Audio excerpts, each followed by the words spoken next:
Hello. Can everyone hear me? The microphone doesn't work, so I'm going to shout. You can hear me now. That's great. Okay, you're really, really welcome to today's session.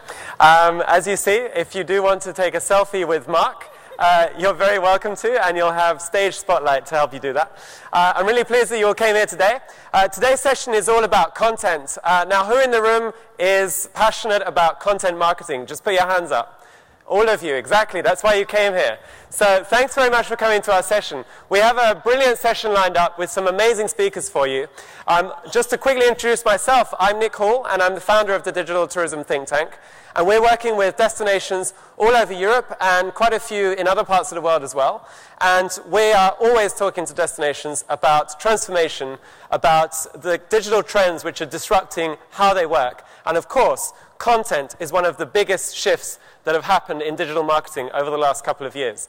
And for you guys, as an industry, the challenge is how do we adapt and shift our focus so that we can build a more creative talent team within our own organizations? How do we shift how we work and how we do things on a day-to-day basis? And how do we become storytellers, but at the same time work out how to actually distribute and get that story out to our markets? So we've got the perfect panel here today who's going to share their insights and lots of different perspectives. We've put together our own little dream team of content creators here. And I should just say at the very beginning, we want you to ask your questions. This is going to be an interactive session. So if you ask your questions to us, use Slido, slido.com, and use the hashtag WTMLondon as WTMLDN as your code, and we'll put your questions to our panel. So make sure that you do interact, get your mobiles out, and we look forward to putting your questions forward, first of all. Now, just to quickly introduce the panel that we have for you today, it's not just Mark. Mark is our keynote speaker. He will be kicking the session off. Mark Henry is the Central Marketing Director for Tourism Ireland, and I've had the privilege of knowing Mark for a number of years and have a huge amount of respect for the great work that Tourism Ireland has done, and especially around the work they've been doing with content and product development side by side. We also have a fantastic lineup of other speakers who will be joining later on. So I'll be welcoming to the stage a little bit later on Robert Wells, Ross Borden, Bart Van Pol, and Simon Lewis. Now I have to say, as preparing for this session, I was amazed how easy it was, because those are 4 and 5, actually, really easy names to pronounce. So thank you, guys. You're going to be joining much later on. You've really made my job a lot easier, which is why I'm just talking here for the sake of it. Thank you very much. Right, I'm going to stop talking now. I'm going to hand over to our keynote speaker, who's going to show us some of the brilliant work that they've been doing in digital, and of course, how content plays a key role in that. Do send your questions for Mark, because Mark will be joining me shortly afterwards for a sit-down interview, and I will obviously be grilling Mark on my own opinions about the questions I have for you, but this is also your chance to put your questions forward too. So please give a very warm welcome to the stage, Mark Henry, Central Marketing Director for Tourism Ireland. Thank you, sir. First of all, thank you. Excellent. There we go. A1. Well, good afternoon, everybody. Thanks for the introduction, Nick. Content marketing excellence. If we're going to talk about making the great content marketing team, we've got to talk about making great content marketing. So that's what I'm here to talk about, and give an example of what we've done very specifically around making Northern Ireland Game of Thrones territory. Something I've been working on for the last 4 years, actually. So there's a good story that I hope you'll get learnings from. So I'm going to take you through actually kind of 3 years worth of work that we've been doing, each one of which has learnings as we build from one year to the next. And I'm going to end with kind of 8 takeouts that I think can apply for anyone, destination marketing, or anybody who's seeking excellence in content marketing. So what we've learned over 3 years in this space. This is the challenge, right? So there's our customer. You know, we're running the ad on the TV, but she's not even watching it, right? So she's on the other device. So here's the challenge, you know, and here's the opportunity, of course, in terms of content marketing. What is content marketing excellence? Surely it is effective content. Why so? Because it cuts through, because it drives engagement, and ultimately because it delivers conversion. So I suppose that's our definition of what we're trying to achieve. And what I'm going to demonstrate is how we have worked towards that over the years. Why do I say we're doing excellent content marketing? Well, we won 3 Cannes awards this year, 3 Cannes Lions, gold, silver and bronze. On the left, my colleague Brian Toomey, who led this project. In the middle, the CEO of Publicis London, who've worked with us throughout this project. And hey, 3 of the Lions we won. So we believe we do good work. So Tourism Ireland, I mean, very quickly, obviously we're the promotional body, the marketing organisation overseas, but not just for the Republic, for the Northern Ireland as well, so for the island of Ireland as a whole. So we market North and South, which in a UK context makes us a domestic tourist board for Northern Ireland in Britain, but everywhere else it's easier. We're just an international tourist board, North and South. For us as an organisation, we operate in about 22 markets globally, about 150 people, meeting marketing budgets, so I keep telling the Minister they're not what they used to be. But anyway, 30 million euros to do our job around the world. It's not too little. And along came Game of Thrones into our world, attracted by Northern Ireland Screen to start filming in Northern Ireland in 2010. So most of Game of Thrones is filmed in Northern Ireland. Sure, there's some other bits that Iceland got, there's a few that Dubrovnik have, a little bit of Spain, Morocco. Don't worry about that. Most of it is filmed in Northern Ireland, both the exteriors, but also all the interiors are actually done in a studio in Belfast. So after about 2 or 3 years where this was gaining support, gaining viewership, gaining audience, we said, you know what, there's something here, there's an opportunity for us. We said, that is a fantastic audience. That's an audience we want. Yeah, 60 million Facebook fans and 3 million Twitter followers. So after just a few years, it had built up a significant following, a passionate group of fans who obviously were very intrigued about the content. And we thought, well, now here's an opportunity to tell them about the destination where it's all happening. So we said, right, let's talk to HBO. Let's begin to put in place a content marketing piece that aims to capitalize on the success they're having, on the reach of the fan base of the show, and talk about Northern Ireland as a holiday destination. We staked a claim, I suppose. We said to HBO, no money, but on the other hand, you're doing all this wonderful work in Northern Ireland with the support of the Northern Ireland Film Board, basically, with Screen Northern Ireland. How about calling out Northern Ireland as Game of Thrones territory? Jump into Ireland is kind of the phrase we use in most of our marketing as our call to action. So how about jump into Northern Ireland, Game of Thrones territory? And they said, okay, you can do that. Don't go near actors or anything. Don't be annoying us on sets, but okay, you can go ahead with that. So we said, great. So by this stage, it was season 4, 2014. We said, great. There already are a committed group of fans out there. What we want to do is to join those conversations. There's lots already going on. There are millions of people talking about this after every episode. How do we plug ourselves into the conversation in a way that captures their attention? So back to our lady on the couch. How do we get the attention for those conversations, for a message that is around Northern Ireland as a holiday destination? But to do that, right, we can't just be running ads targeting these people. We said, no, we want to take a content marketing approach. How can we inject content into that conversation in a way that Northern Ireland simply becomes part of what they're talking about, that they absolutely begin to associate Game of Thrones territory as Northern Ireland. So that's what we want to do, pure content marketing approach. And we didn't have permission to do much in the first, so S4, season 4, 2014. But we had the logo. That was it. We said, okay, what can we do here? So we decided to create creative after every episode, stick it into social media channels and see what happens. But not just ordinary creative, not just ads with a little bit of wit in them. Holiday that won't cost you an arm and a head. Views to die horribly for. What? Tourist board advertising? Yes, views to die horribly for. And these were in the main either scenes that had featured or were close to places that they'd filmed, or it was the wish that was in the obviously the line that got people's attention. And in some cases, because of course, for those who know, Game of Thrones airs in the United States and Canada the day before the rest of the world. So it airs on a Sunday night, so we made our advertising agency sit down and watch it the following morning with the media agency and then agree the creative for that evening, so that after the show went live that evening, we could actually have a line that was directly relevant to the cliffhanger or the ending of the show. So that allowed us to be very relevant, very topical, and got huge engagement. It was putting it through just simply Twitter, simply Facebook ads, highlighting some of the great creative and driving engagement.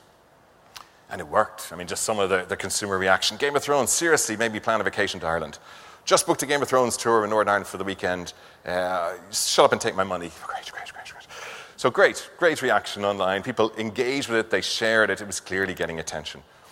The results, very strong. So for what was only a 200,000 media investment to reach the world in terms of Game of Thrones fans, the value of all the shares, all the earned media, all the retweets that we got totaled more than 1.5 million. Because you're putting out strongly topical, relevant and humorous content that got the attention, relevant to what they'd just seen, huge uplift, huge engagement. Nearly 1 in 5 people were seeing it on Twitter, retweeting, sharing, commenting. So great, great. And visitors to Northern Ireland decreased wonderfully, double-digit over that period. And from below base, visitors to Game of Thrones experiences increased tenfold. So all of a sudden, there was this explosion. Wait a minute, this is Northern Ireland. I can go see it. I can do something associated with it. Brilliant. So season 4, we'd established some great groundwork. Building for season 5? Building, yeah, okay, it was. All right, doesn't matter. Point is, fine. We said, okay, how do we change that, make that connection even stronger? Because in one sense, that was just still images. That was stock photography that we put a wit onto. But how could we go a step further? So now HBO trusted us a little bit more. We said, right, let's be a little bit more creative. How do we create content that is even more relevant to the conversations people are having about Game of Thrones? How can we maybe bridge that gap between the fantasy world and the reality of Northern Ireland? All right, why not put dragons in Belfast Zoo? That's what we did. A series of stunts live in Northern Ireland, blurring the lines between the fantasy world, the real world. So taking stuff from the movie and putting them in real tourism destinations. Capturing that content, still as a video, again, just using Facebook and Twitter over a 12-week period, starting a week before the show, 10 episodes a week after, highlighting the stunts that we were doing. So we froze fountains in Belfast City, White Walker incident. Can you help? We put dragon's eggs for sale in the farmers' markets in Belfast. When you went to touch them, they rattled and captured the consumer reaction to that. So, Belfast City Airport on the left here, put your water bottles and your swords to the side as you come through security. So, obviously, we had the social assets, which were great, but we thought, you know what, the opportunity here is not just online. These are stunts that have the opportunity for real-world publicity as well. So not only did we, on the left, plan social assets to push those out to Twitter and Facebook, also on the right, using these to highlight in traditional media the connection. And that got us some global coverage. And in the middle, as I say, tapping directly into that influencer community, into people who were servicing that passion for Game of Thrones by giving them exclusive previews of the content. So they had it before anybody else. Results? Yeah, really strongly. So this time we moved from video. So the last was just still. So this time we said, right, now we're going to film people's reaction to those moving eggs. We're going to do that sort of thing. So Facebook videos, again, significant engagement rates. So, for more than 2 million earned impressions over and above the 2 million basically views that we bought ourselves. So significant extra uptake. Dipped into Instagram, dipped into Reddit. Now the Twitter engagement rates were down a bit. I suppose we weren't as topical. What we were putting into the assets wasn't necessarily directly relevant to that episode. But on the other hand, it was relevant, of course, to the series as a whole. The success, I suppose, for this was not just the online, but really it was the power of it offline as well. We had CNN, coming to cover this. We had French TV crews turning up at Belfast Zoo to film the dragon. So the earned media value, if you trust EAV for publicity, 13 million euros on a paid media budget that was only 250,000. Huge uptake by taking that content marketing asset and that story into traditional media, if you like, in terms of publicity, beyond just the digital channels. So great, reborn for season 6. Okay, we said, how do we go a step further then? How do you take it even further? So this stunt sort of thing seems to be working well. Okay, great. How do we build on that?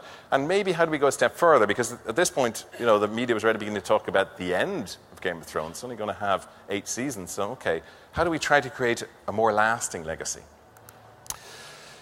This is a famous place in Northern Ireland, the Dark Hedges, and famous anyway, but used as part of the road to King's Landing in one of the early episodes. And a storm hit it, blew over some of the trees. The council came out and said, right, we have to cut these things, move them out of the way. And to be fair, some goddamn genius and publicists in London rang up the council and said, wait a minute, we want that. Don't throw it out. And here's what happened.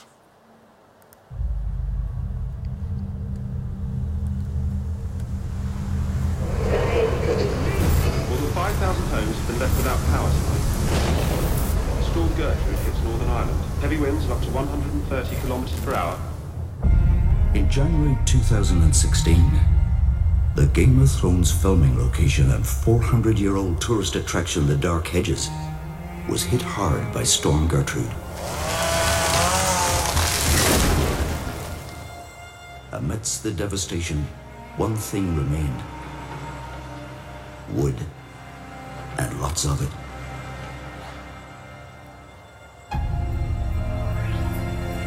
over 10 weeks, we transformed the trees that fell that day into 10 beautifully crafted bespoke doors, each depicting an episode from Game of Thrones Season 6.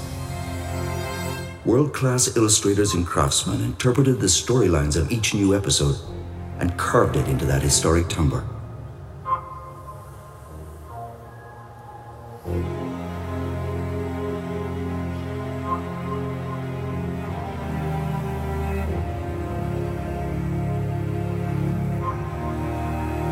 Each week, a new door was installed at the local pub of a Game of Thrones filming location. Together, the doors now form a tour through Season 6 that spans the length and breadth of Northern Ireland.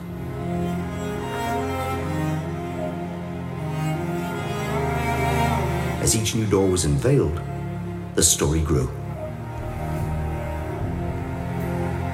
What began as a tragedy is now a worldwide celebration of Northern Ireland's links with the most popular TV show of all time. A permanent fixture embedded in Northern Ireland's culture, turning the trees that fell that day from a battered tourist attraction into a brand new one.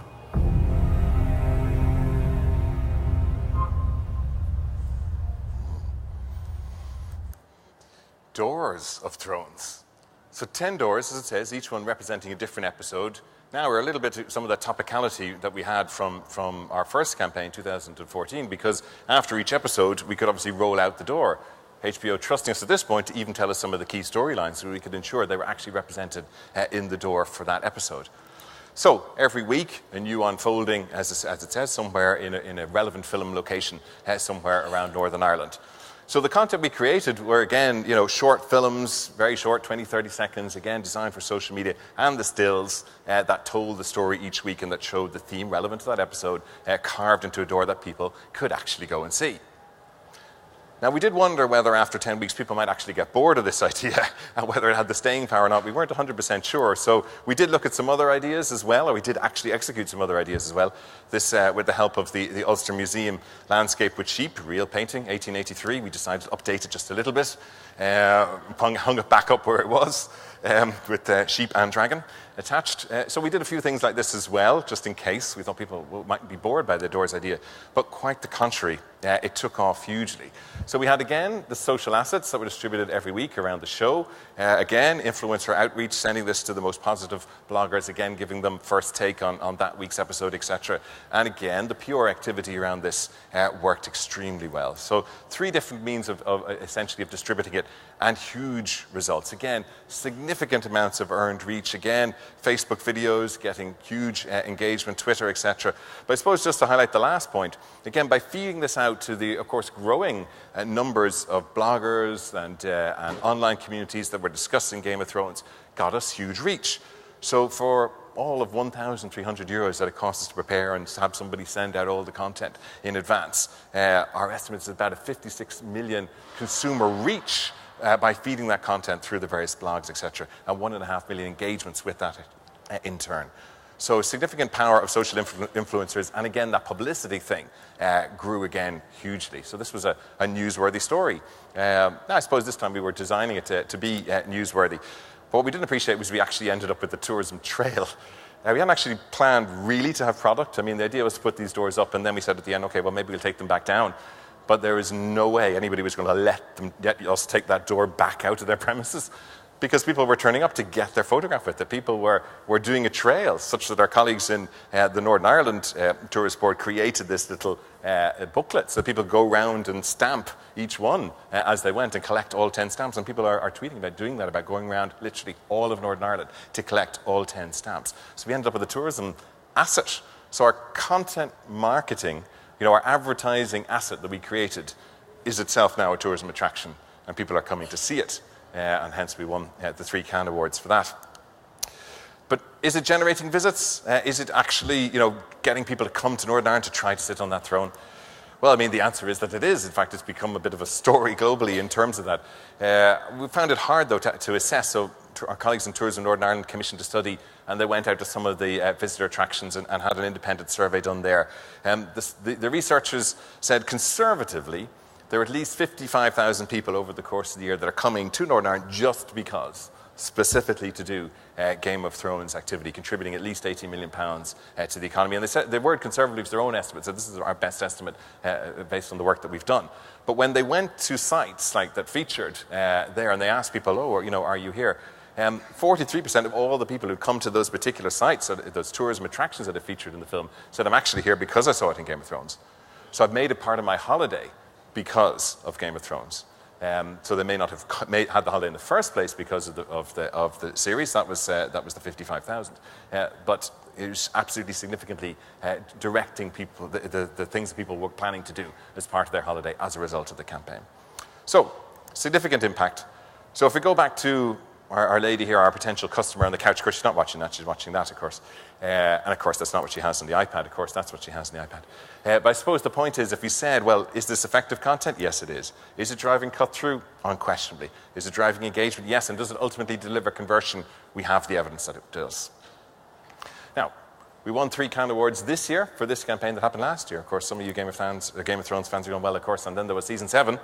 So what you do this year, well, results are still coming in. But we decided to go tried to go in the same vein of saying, can we turn our content marketing assets into a tourism attraction? We thought, yes, we can. So with the help of the Ulster Museum, we created an 80-foot-long tapestry that tells the entire story of Game of Thrones from season 1, episode 1, all the way through, over 80 feet. And every week we added another episode onto the end of it. You can go and visit that in Belfast at the minute. So far, there have been 50,000 people through the doors, actually, if you think about it, coming to see our advertising, coming to see the content that we've created in Belfast. So, building dream content, well, we think that it is. But what could you extract from yourselves in terms of what are the lessons that we've learned that might be relevant to all of you in the content marketing sphere? I suppose, look, it's firstly and foremost, this is about connecting with consumers' interests. This isn't about us saying, let's just run a campaign, that says it's about it's all filmed. It's filmed here. Come see the film locations. Actually, it's about trying to create content that is directly relevant to that interest. The destination message is nearly secondary, but very effective in planting it in that way. Secondly, I suppose for us, focusing on the engagement. So from the off, designing assets that are about generating earned media. What can we do that's tweetable? When you go see the tapestry, for example, in the Ulster Museum, it has the hashtag underneath it. Trick we missed out with the doors. But again, the whole idea of encouraging and designing content to encourage the share, to encourage the earned media. And all those doors are still paying us dividends in terms of content and, online at the minute. Deploying a cumulative asset suite with a narrative flow. So if you will, that's what we were missing in the first season. So the first season, we had plenty of jokes over 10 episodes, 10 weeks, but actually after a while we began to see a bit of wear where people were getting used to our jokes. But the point here, for example, with the doors, is each week is another episode. So it fits in, there's a narrative, you stick with it, and it builds, it ultimately tells a full story when you've seen all of it. Matching the right content format with the right channel. Sounds obvious, I suppose, but when, for example, in our second season we started using videos of the moving eggs, for example, in the marketplace, that didn't work on Twitter, for example. So video, no, not really working on Twitter for us, very much on Facebook. So as an example, just of picking the right assets for the right channel in the right format, driving the higher engagement rates. Being topical. It was something we had hugely, and really most of all with that first season where we did it, we were able to customize the witty ending directly to the end of the episode and serve that ad perfectly relevant a minute after the end of the show.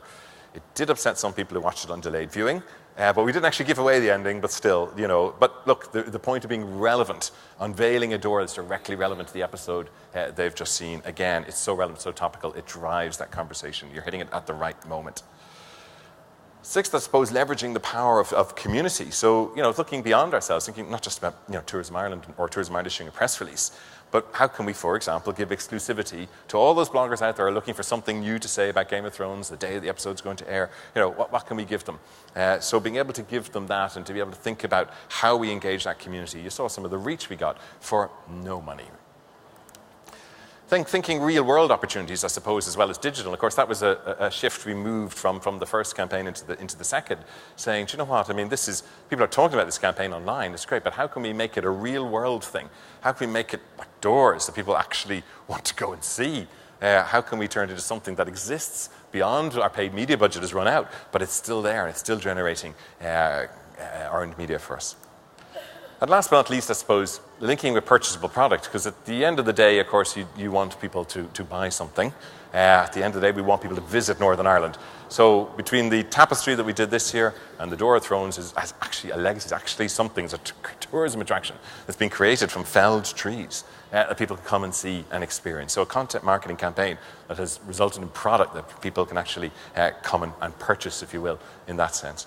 So 8 lessons, I suppose, learned from our few years of working with HBO, and wait to see what we've lined up for season 8. Now, season 8 isn't going to start air probably till next year, the year after next. So we were at the minute thinking about, okay, what can we do next year that will continue the momentum of this? And what can we do in season 8, the final season, that will leave a legacy behind for Northern Ireland? So watch this space. But I think hopefully you feel it's about dream content marketing. And now maybe we'll talk a little bit around how we did it. Thank you very much indeed. Let's give Mark a round of applause. That's fantastic. Please join me on stage. So we're running a bit behind schedule, so we might have to condense it a little bit shorter. First of all, I'd like to invite the audience to send their questions to us, so we can hopefully relay some of their questions to you. Well, first of all, I have to say, do you have any spoilers for season 8? No, definitely not. And in fact, you know what? I didn't even want to know what was going to happen each episode. I just left that to the advertising agency. No, it just you don't trust yourself. No, it spoiled the whole thing. Okay. I think, one of the things that's been so impressive here is how you've managed to move a virtual sort of fantasy world into your content story and then build that back into a real world situation. I think, this is really something that has to be commended. And I think a lot of destinations are really focused on how can we make those experiences things that people can actually do. And you've really, really done that in such an impressive way. The veil, the Lenten veil thing, the sort of Bayeux tapestry style, I think that's so impressive that you've managed to actually create a visitor attraction out of longer than the Bayeux tapestry, so you've got to come and see it in Belfast. So don't go to Bayeux, go to Belfast. Exactly. And I guess it's done huge, huge things for Northern Ireland, which is just amazing. First of all, I want to kick off by asking you, what's the shift that you and your team have made when it comes to content marketing? How have you been approaching and looking at editorial in a different way? Yeah, but I mean, broadening it out, I suppose, beyond just this particular case study, we've made content marketing part of our ongoing marketing set, nearly alongside search engine marketing. Do you know what I mean? So we view content marketing as something we do all the time. We're always on with a relevant piece of content generated for, not just on that campaign basis, but all the time. And I suppose for that, it required a couple of things. It required a different way of thinking. So if you had your marketing plan for the year, where you had we'll be doing this in March and that in July, and that would run for 2 months, and we had to move down a level and basically plan an always on content calendar, so to speak. So you've got from month to month, this is what we're going to talk about next week, this is what we're going to talk about the week after, and plan and create that content and invest behind it perennially to get that out there through Facebook Outbrain and other channels like that. But I suppose that that doesn't capture the unexpected. And therefore, for ourselves, not only have we kind of created that ongoing content calendar, obviously, but we've also created an always-on group, an internal team, who get together once a week or maybe every second week, a half-hour phone call every Monday afternoon. What's happening? Anything? Maybe anything this week? Anything that's coming up? Is the Irish entry for the Eurovision going to win it this year? Are we going to beat Denmark in the football this week of the World Cups? Anybody nominated for the Oscars who are Irish actors, for example? And creating content about that and being ready to avail of that, or at least get ourselves prepped for something. And so that setting in place the right structures to activate that internally, and that's I suppose mirrored in our suppliers as well, if you want to talk about that. Great. So a 365 calendar and an always-on team that's ready to take advantage of any opportunity. Very simple principles, not so easy in reality, I guess, to put in place, but you've done a great job. And is that something that all of your markets have been involved in? Because, of course, we often see the creative being led from the central head office, and sometimes the challenges being to get everyone in all the markets sort of working with the same plan. Yeah. So yes. So both is our always-on group, for example, is very practically both the PR people, the central marketing people, the digital folks, and relevant market representatives, a key person from each market area. So deliberately designed to have that. Somebody can say, well, that's relevant in Germany, that's not so relevant in the US. Fine. So yes, but I suppose again, when you look at a campaign like that, again, there'd be a working group that would deliver that would have a similar mix. So you've got all the key disciplines there, the publicity, as I say, the digital marketing, and the relevant geographies who are advising on what will work or what needs to be translated or what, just won't travel. Some of those witty lines didn't travel, so fine, we have to come up with other ones for French or German or whatever. Great. Do we have any questions from the floor before I go on? While you're asking very that, hard to see, isn't it? Yeah, it's all right. Yeah, but while you're asking that, and I suppose while I've talked about internal there, that had to be mirrored by our external agencies. So in a way now you're bringing your PR agency, together with your digital agency, together with your creative agency. For us, those are three different people. And for us, we put in place a content commissioner. Because, we all have needs for ongoing small content photography here, an article on this, whatever. We did a large tender and just outsource that all in one go to a content commissioning agency who can produce anything for us, short videos, whatever we need. So all four of those agencies in the room, collaboratively planning, not just our ongoing content marketing. So breaking down the silos that might have existed between them and saying, listen, there's a big win if we're all in this together and amplifying the thing that everybody else is doing. Great. I've got a question on Twitter that has come through to my watch, as it does. Yes, question for you, Mark. Of course, it's gone. This is, here we go. Oh, damn, it's gone. Hang on, just give me a second. We are all about technology. And whilst we do that, what would you have done differently if you could? I'm still bringing it up. What would you have done differently if you could? That is a good question. The question now. Okay. What I would have done differently is spent more money. Right? Because, we think you've got a good budget as an organization because you divide it across the world and all your media and all your different campaigns. You don't end up with a huge amount. So our media budgets for this have been between 200,000 and 300,000 euros per annum. I keep saying to our CEO, we should be investing 10 times more. And we don't have it. But, really, to reach that audience of Game of Thrones, to really own it, and I do believe that Northern Ireland does own the destinations of Game of Thrones, Spain, Iceland, etc. I do believe we've owned it. But, we really have a limited time opportunity. I would be arguing to be spending 10 times more on it. Great. Okay, the question we had on Twitter was, how many people are in your team? Well, let's talk about content. So how many people are working on content? You see, and this is where there are three levels of that answer to that question. There is the core central team of which, for example, there are 2 people working on digital campaigns. There are three people working on marketing communications and all the asset campaigns we develop. We've got 2 people centrally on PR, right? So there's that sort of thing. But then there's the whole market team. So, you've got all that market expertise. So we have local PR people, for example, trying to drum up CNN in the States or a French TV crew to come over. So there's a whole group of people there who are all part of it. There's 150 people in Tourism Ireland as a whole. And then there's the agency team. As I said, all of those agencies have a role to play, and we pull on all of those in our media agency. And when you look at different formats for different digital channels, you're moving into the performance marketing group within Cara, for example, our media agency, to do that. So it's hard to answer because we pull in lots and lots of different people to make it work. Yeah, it's a very complex. I guess you've had to transform the whole operation so that content is a common thread through everything.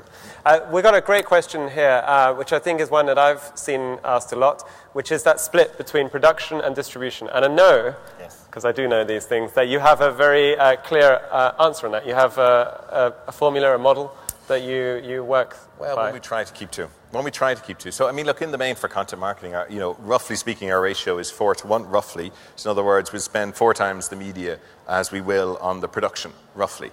But I would say, for example, for Door of Thrones, we spent a lot more on the production because, of course, to produce all those doors, to carve them, costs more. If you think of it, we spent 300,000 on media, then a quarter of that wouldn't be enough to do that production. We spent a bit more, but I suppose by then we were thinking, it's not just the paid media. We know this is going to get significant earned media. So we should be prepared to invest even more in the production because it'll pay off, as it did.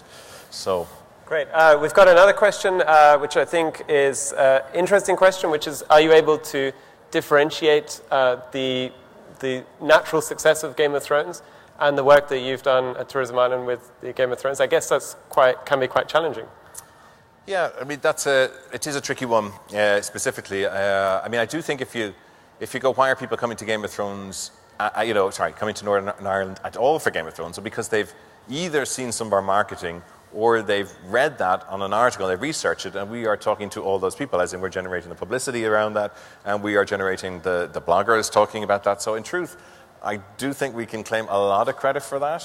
I really think that we can. And I think compared to any other destinations, we're running away with that.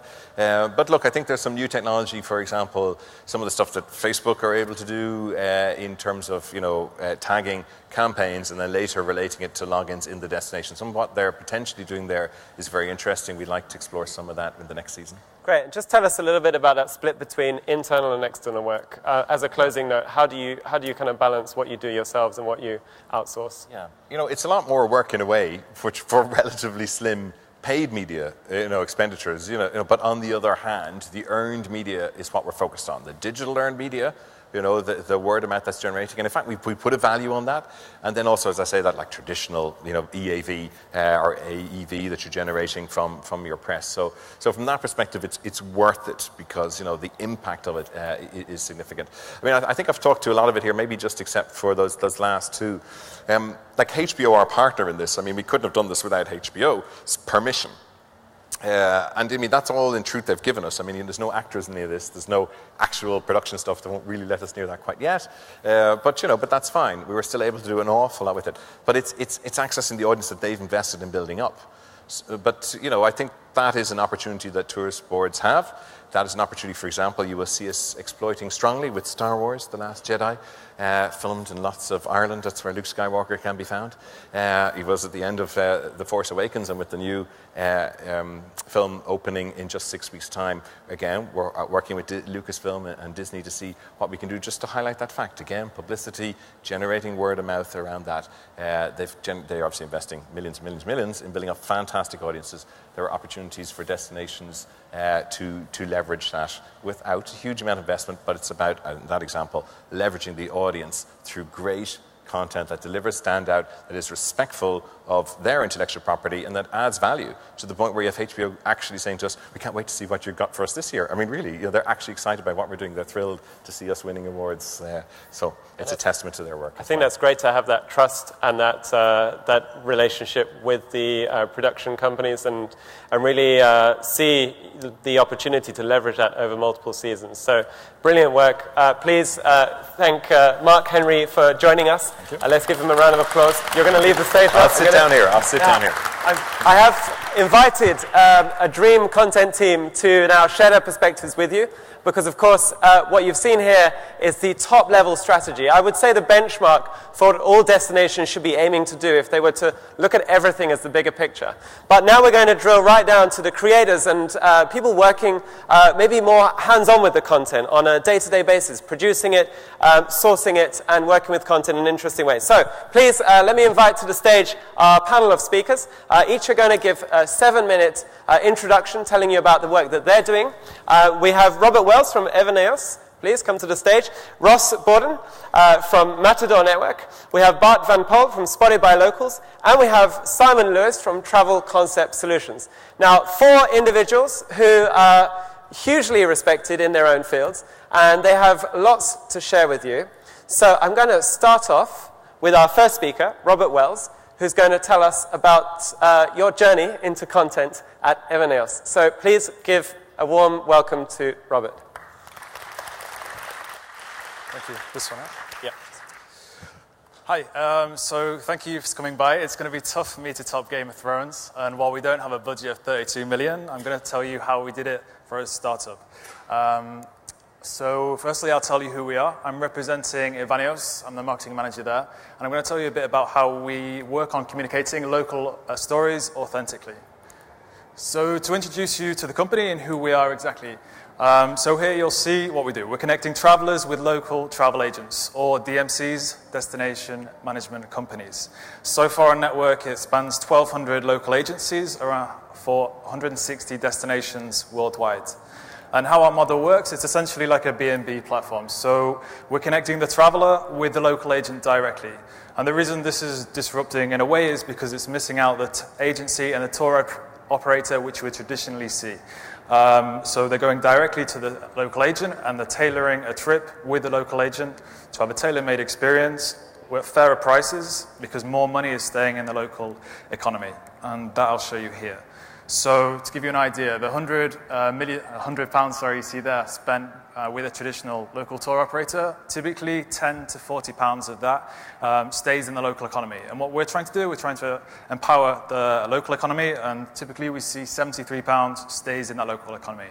And you can imagine this is very important for developing tourism. So if we look at the growth so far at Evanios, we started in 2009, so we're actually a French company, we're based in Paris, and France was the first market. We started with Madagascar. After that, you see, we went on to Spain, Germany, Italy, travel.com, later became .co.uk, to Sweden, Netherlands, Denmark, Switzerland, and Canada. So you see some key figures here, and how many travelers we have so far is 200,000. So, of course, with this many markets, with this many destinations, we have a lot of pages, a lot of itineraries, a lot of inspirational content on our website. But what does this translate to? It translates to a lot of content. And so I'll talk to you about some of the earlier projects we did to start with. So I'll go through some written content, photos, and also video, and that will give you an idea of the early projects we did and give you an idea of how we got the base of our content. So initially, to get started on the French market, we licensed some content from travel guide books. So these are typical books you would see, like Lonely Planet, but a French travel guide. We then wanted to work with travel bloggers to get inspirational content from them, because these are the people who are nowadays engaging with our audience. Influencers who can give compelling stories about the destination. And following that, we had translations of both of this content. So if we worked with a fellow French startup for this, Textmaster, to translate this. But what I would say is a key takeaway is if you're working with an agency to translate this content, it needs to be done in an automated way. You can't just do it manually when you have thousands of pages and thousands of languages. You need to have someone tech in-house who can deal with this to make sure it's implemented in the right way. And you also need a native speaker. This might sound obvious, but for international companies, for startups, it's not always clear. But a native level speaker is certainly needed. And if we go into photo content, typically it's like self-taken agent photos. So if you imagine Airbnb as a platform, we're doing something similar. So you have the photo of the agent themselves, and that gives you a bit of an idea of who they are. And honestly, stock itinerary photos. So for most companies, most tour operators, you will see that itineraries, a lot of the photos are the same. We were guilty of that, but we're trying to work to improve this.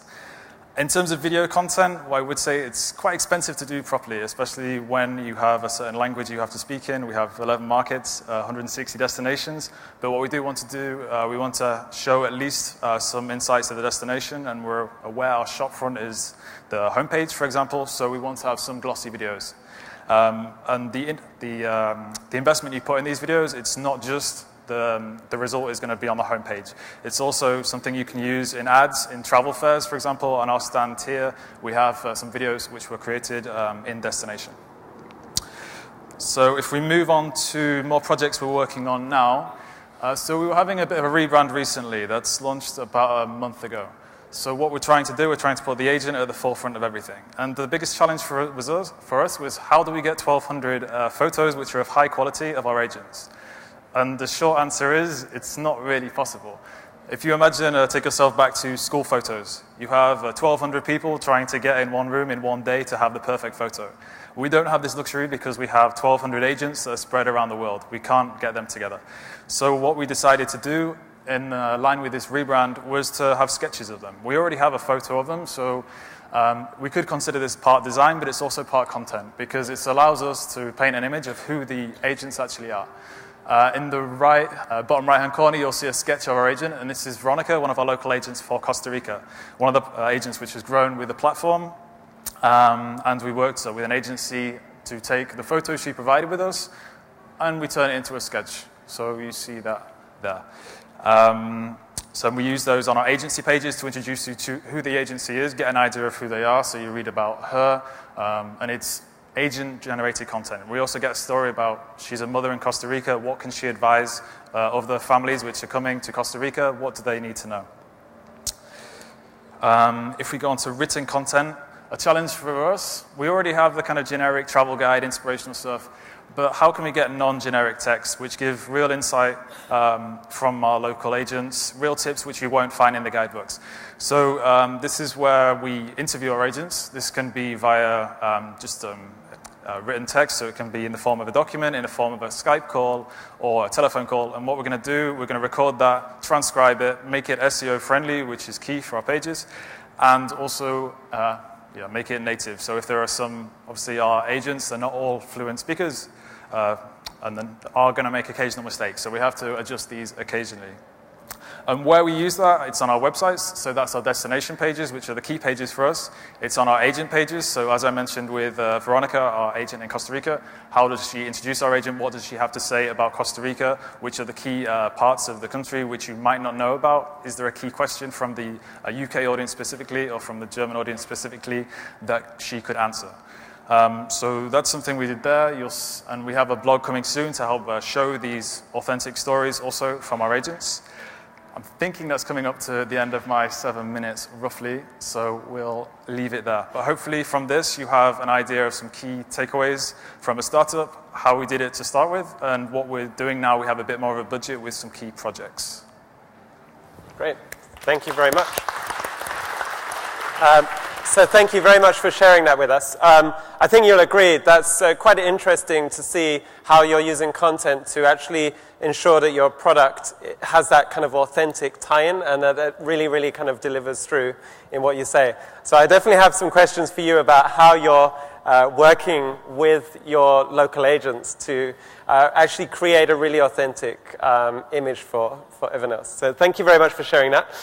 Next up, we have Ross Borden, who's the CEO and founder of Matador Network. I first became aware of Matador just through looking at some amazing content of Greenland, and then I went to Greenland. So it was really a great introduction. So I know exactly what you guys do, but I'm going to give you the floor to tell us what you do and to talk about what kind of content really works for this really socially and mobily driven content world that we're living in. So please give a very warm welcome to Ross Borden. Thanks, Nick. Hi, guys. Can you hear me? Good? Whew, who's ready for a cocktailio? These are long days here. Thank you guys for hanging with us so late in the afternoon. So, my name's Ross Borden. I run a company called Matador Network that I started about 10 years ago. We are, and I'm going to go a little bit off script since the whole session is about building that content creator network. I really thought the most important thing that I see our partners struggling with and people getting a lot of value out of is content and especially video distribution. So with 7 minutes, I'm going to try to keep it focused on that. So what is Matador?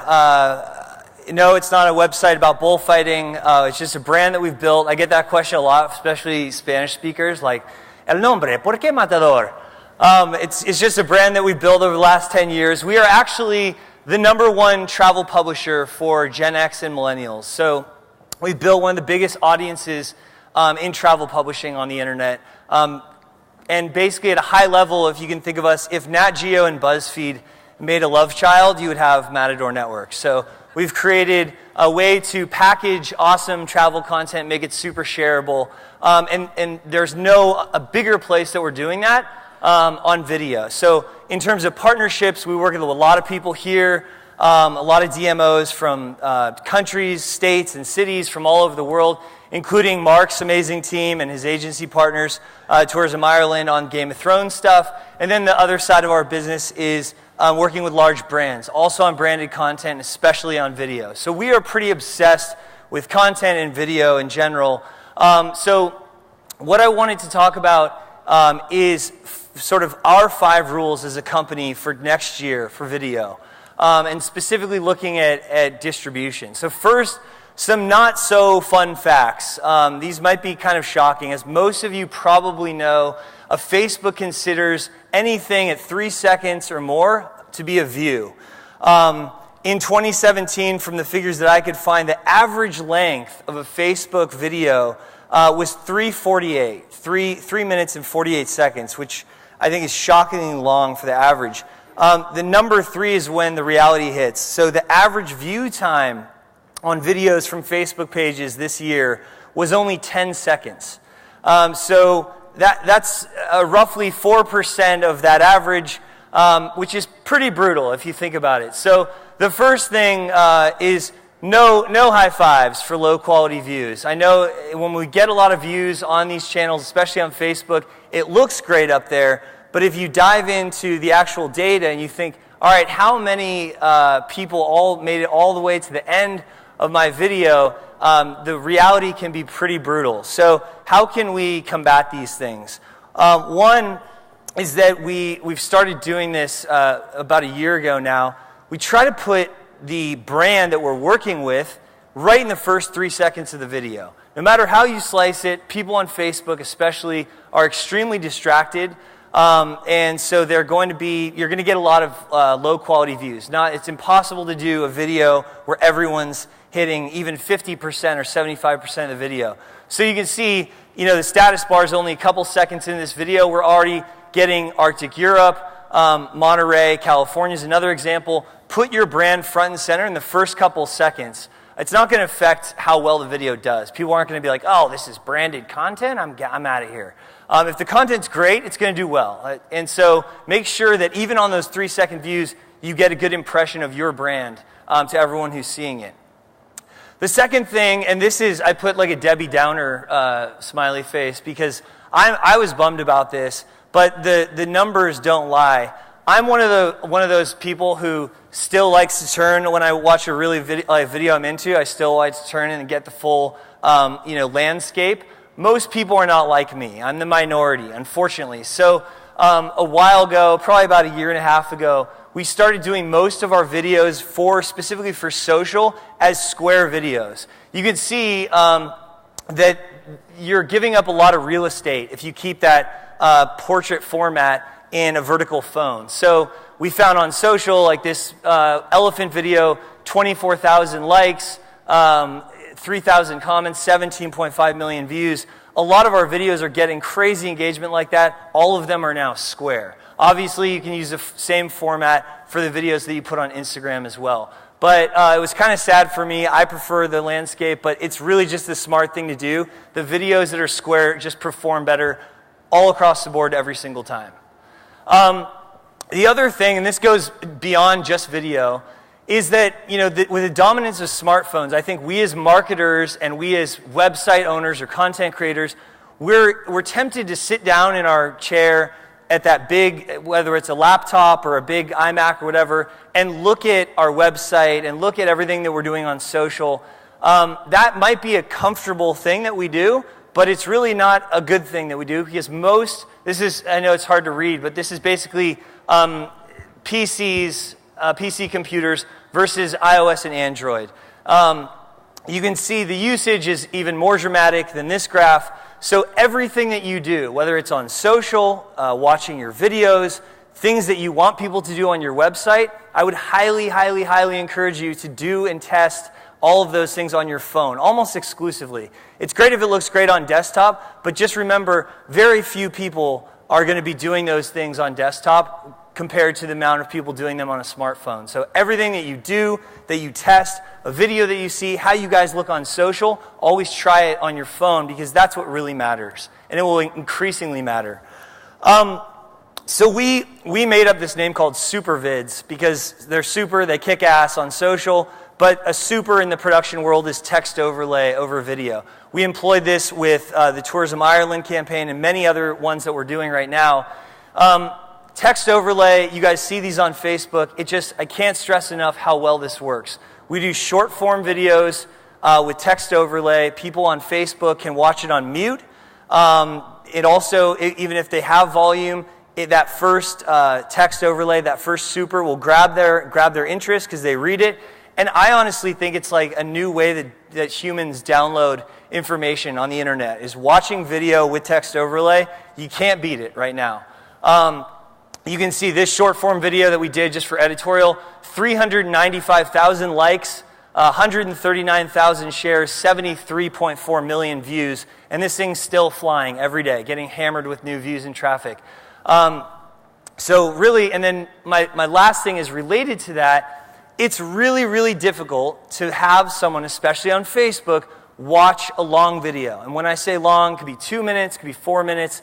What we've done, and you guys could easily employ this same tactic, is that we do the long form video on Facebook, we publish that, and then we do short form teasers with text overlay. The teasers typically organically perform much better. You can see this one got 33,000 shares, 10,000 likes, 2.1 million views. This was for Destination Canada. And then we see at the top red arrow, we say, watch the full video here. At that point, people are interested in this bear or the Great Bear Rainforest or whoever we feature in this really short, punchy little video. And they go, all right, I could set aside 4 minutes to watch this video. The views that we drove to the long form, way more high quality than normal. So your money goes longer on Facebook. You're not spending on low quality views. You're using a short, punchy sort of teaser video to drive high quality views to your long form, which is really what you want people to engage with. And that's it. I'm out of time. Thanks, guys. Thank you very much. Well, fantastic insights in 7 minutes. So brilliant. I've got one very good question that's come out of that, but I'll wait till the end. So thanks a lot, Ross. Next up, we have Bart Van Pol from Spotted by Locals. He's the founder and co-founder, apologies. And what I think is really interesting about Spotted by Locals is we're all now talking about local marketing and how we work with locals, how we make them the storytellers. So who better to tell us about that than Bart himself? So Bart, please come to the stage. The floor is yours. Please give him a very warm welcome. Thank you.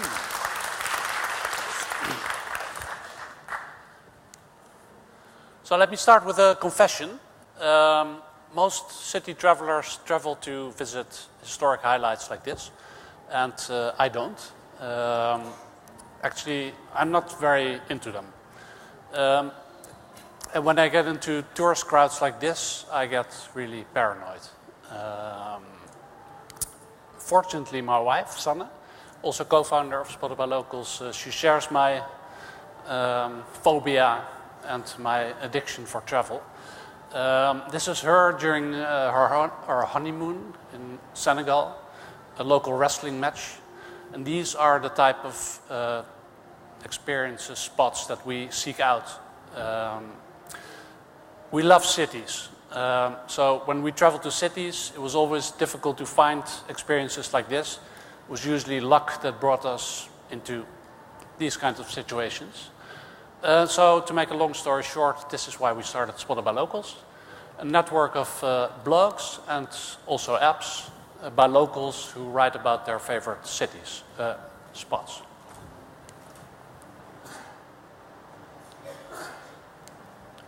So in each city we have about 6 handpicked locals, like Julia, who write about their favorite spots. They speak the local language, they live in the city they write about, obviously. And we meet them all in person to check this and to just get to know them. And they write about spots like this little coffee roastery in Cologne. You won't find it on TripAdvisor. In 2008, when we started, nobody was interested. My friends thought I was crazy for starting something like this in local travel content. Tourist boards didn't want to talk to us. The press didn't write about us. And this is an article in the New York Times of last week where a friendly journalist wrote about apps to experience cities like a local. Well, we're happy about this, of course, but this is something you wouldn't have seen in 2008. So right now, we're a network of 67 cities and 400 lovely locals. And today I'm very excited to be able to talk about my favorite subjects, the value of local travel content and how we produce it. So why has local travel, why is it such a buzzword now? I think it has to do with the distinct characteristics of local travel content. First of all, local or travel guides, online as well as paper guides, they're difficult to keep up to date, actually impossible. That's what we found out when we were traveling to cities with paper guidebooks and also user-generated content. So you need locals on the ground to be able to keep everything up to date, to check spots regularly And also it's authentic. We think definitely not objective content. This is just a guy, Sergey from Kiev, but he loves the city and it's authentic content. Locals like to promote local entrepreneurs in their city. If we want to avoid all city centers being dominated by Starbucks and Costa, companies like that, we need to put money in the hands of local entrepreneurs. And this is something we feel very strongly about. When I first visited Venice in 2006, before starting Spotted by Locals, I hated it. I couldn't escape the tourists. I told you about my phobia. But when I visited after starting the Spotted by Locals Venice, a guide to meet our locals, I found out there's so many islands that hardly have any tourists, and I loved it. I fell in love with Venice. So we help tourist boards, cities, with against over-tourism, a hot topic. So we think that most problems in the world come down to cultural misunderstandings. We think if you experience a city or destination like a local, you have to make an effort to understand the culture, and we think this makes the world a little bit better. So if you're all convinced you want to get into local travel content, some tips. Make sure you select the right persons, of course. Make sure they speak the local language, live in the city. As I said, we meet them all in person, and this really helps. And we also create events, weekends where locals meet each other, and we have a network where spotters can get in touch with each other and meet in person, and it's a thriving community. A lot of fun. So make sure you make use of the value of locals. Only locals can keep content up to date, so make sure you do it. And for us, it really helps to have a good CMS. It looks like shit, but it works. It takes offline articles if they haven't been updated.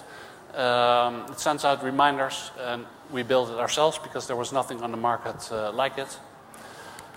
So that's it basically. If you don't want to get into local travel content yourself, you can call us. We license content, and thanks a lot. Thank you very much.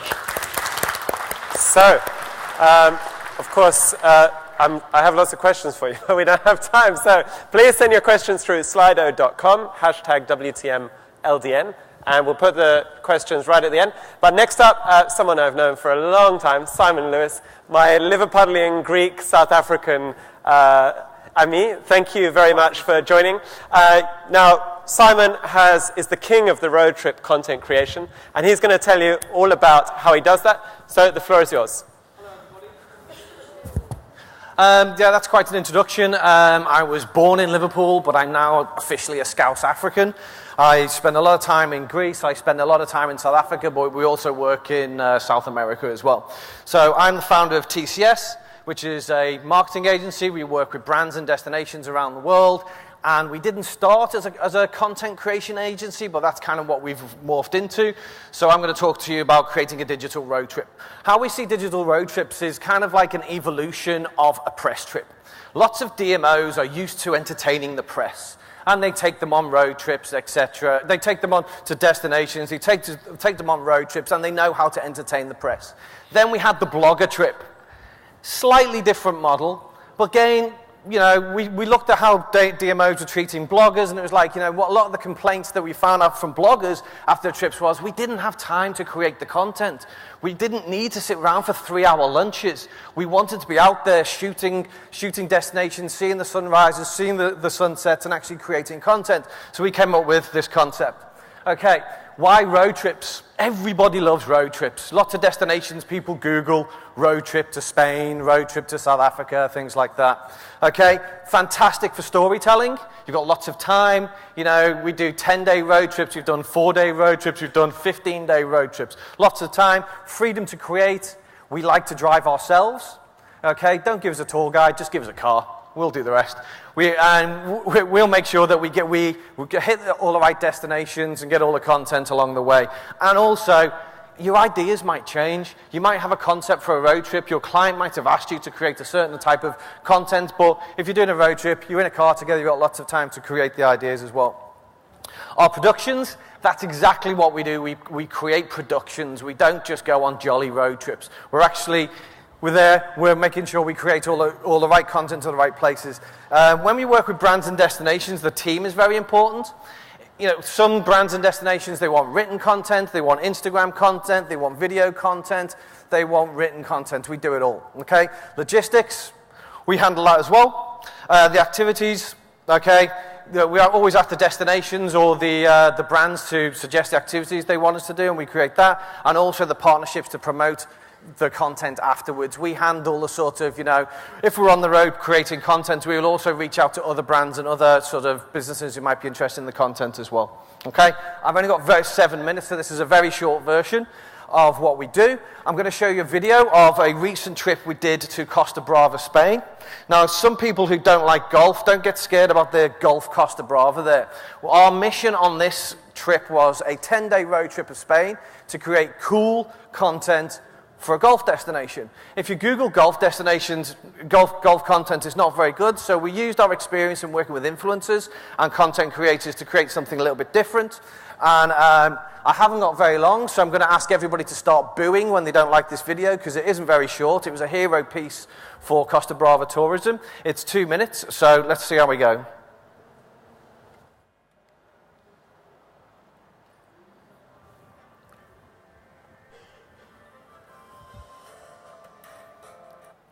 Sorry, how can I get back to the volume?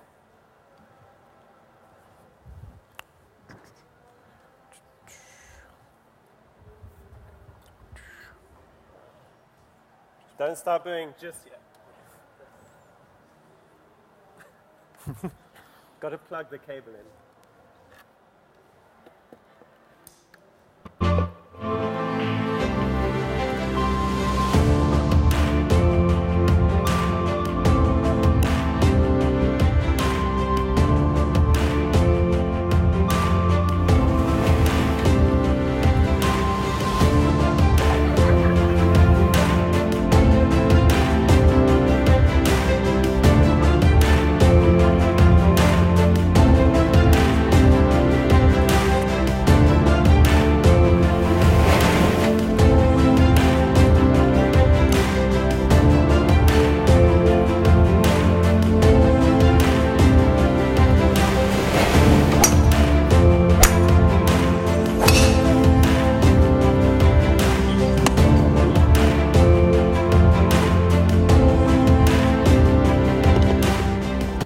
Okay, we'll call it a day there.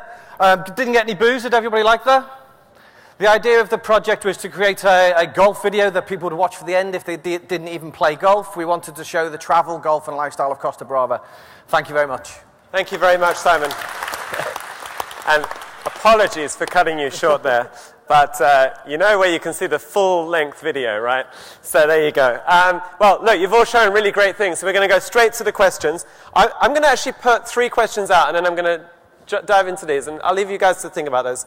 So first of all, I think, you know, for all of you, how have you adapted your content for mobile? This is the big question, you know, and it's the big thing that we're all talking about.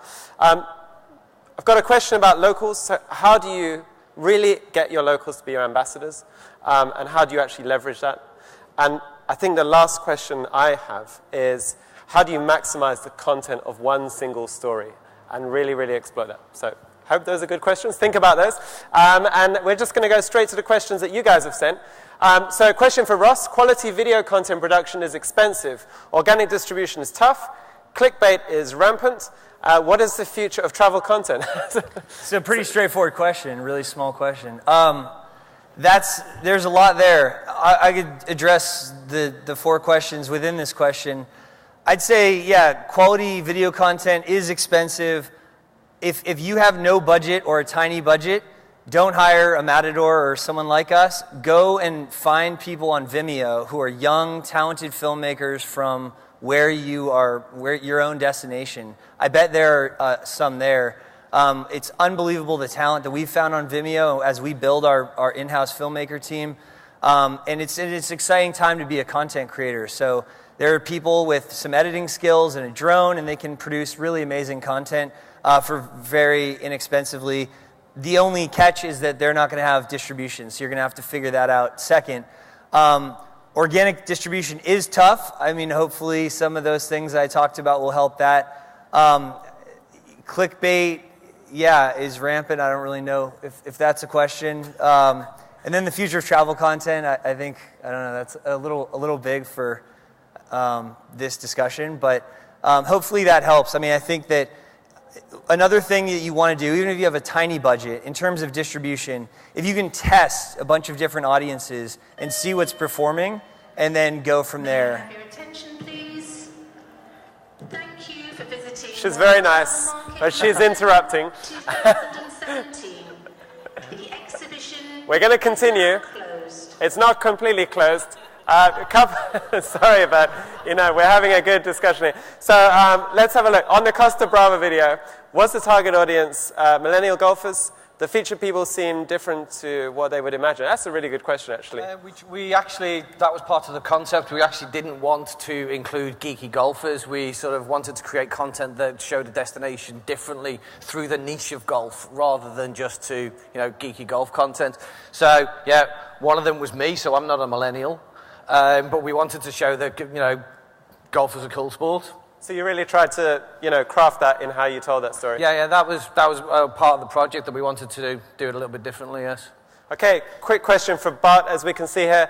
How do you strike the balance between keeping that sort of local destination authentic and then obviously promoting it and amplifying hotspots? I think, as we've seen with overcrowding, you can also create overcrowding by creating sensations. So what would you say to that? Really quick, just one quick comment. Absolutely. This, especially the second part of the question, is a question we get asked a lot. First part, simple. We don't care about attracting tourists. We just want locals to write about their favorite spots. If this is a place that one tourist a year visits, we're perfectly happy. Second part, how do we avoid these spots that our locals write about become very touristy? By keeping them up to date. If a spotter doesn't like it anymore, he or she will take it offline and write about something new. Thanks a lot. And finally, Robert, quick question about working with those local agents. Are those one-man bands? Are they bigger productions? And if, as I think they are, one-man shows, how do you really work with them to also turn them into content creators? Or is that maybe your challenge? It's a good question. The way we present our agents, it's an agent within an agency. So our contract is actually with agencies, and the agent is the face of the agency. So we showed Veronica, the Costa Rican agent. It's one agent within the agency. So they started, I think, as 1 or 2 agents within the DMC. Now they're a team of around 8 or 9. And they're working, they moved office, all thanks to Evanios. So they're working exclusively with us for that. But we can go bigger than an 8-man team. We work with large DMCs. Since we have so many different languages, the agent needs to be able to speak the language. Great. Okay, finally, my question about mobile. Just give us one quick snapshot about how you've adapted how you work for mobile. I'll throw right over to Simon. Like the gentleman, Ross from Matador said, adding text to the videos is key. The biggest thing you've been doing? Yeah. Yeah, Bart? We don't. We should think about it. Great, okay, good answer. There you go, answer for everyone else there. Ross?